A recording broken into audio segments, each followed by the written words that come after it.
So I finally got my hands on a Hyperion 3 controller for the Switch 2. What do I think about it? Well, I'd have to say first of all that it's definitely a pro controller solution when you attach it to the controller bridge. And it has the added benefit of being able to split them in half if you want to use them for the Switch 2 in portable mode. I don't use mine that way. I've never used my Switch 2 in portable mode. But I'd say the target audience is adult gamers who find the official Joy-Cons too thin or cramp-inducing, or for those who are concerned about the dreaded stick drift that was a frequent complaint with the original Switch Joy-Cons. I don't know if that's a current complaint with the Switch 2 Joy-Cons.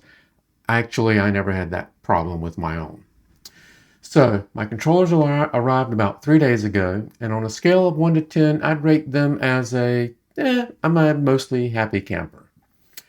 On the pro side, it's definitely the Hall effect joysticks, which should be virtually immune to stick drift and much more precise for shooters or racing games. The sticks are full size, they're similar to an Xbox or a Switch Pro controller, and they offer a much wider range of motion than the stubby official sticks that are on the Joy-Cons. I find them comfortable. Ergonomics, for me, they're solid. This is a case of where the chunky design is better than a more svelte form over function design.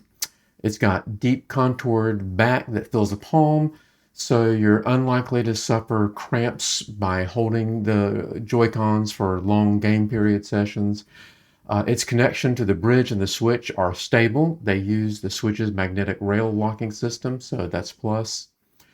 Nyxi swapped out the traditional membrane buttons for micro switches, and I like the tactile feedback. For me, the button presses are crisp, fast, and satisfying. Like the Nintendo Pro controller, it has programmable back buttons, which are a very big plus for me, and their placement on the back is in a comfortable location for me. I use these specifically to replace the joystick clicking function, which I've always found uncomfortable and unintuitive. A very big plus is that the Hyperions will wake up the Nintendo Switch from sleep mode, which was a feature I wasn't expecting, so a big thumbs up for that. If you like RGB lighting, it's got that. I don't care about it, so it's neither a pro nor a con for me. The same goes for the built-in turbo function, which you can assign to any button on the controller, but I suppose if you like button mashers but not mashing buttons, then that's a solution.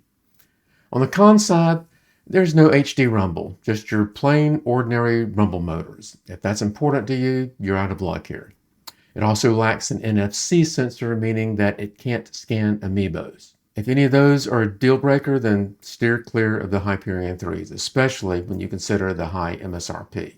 But if these features are not important to you and you can get a good deal, then I'd recommend taking a closer look at these.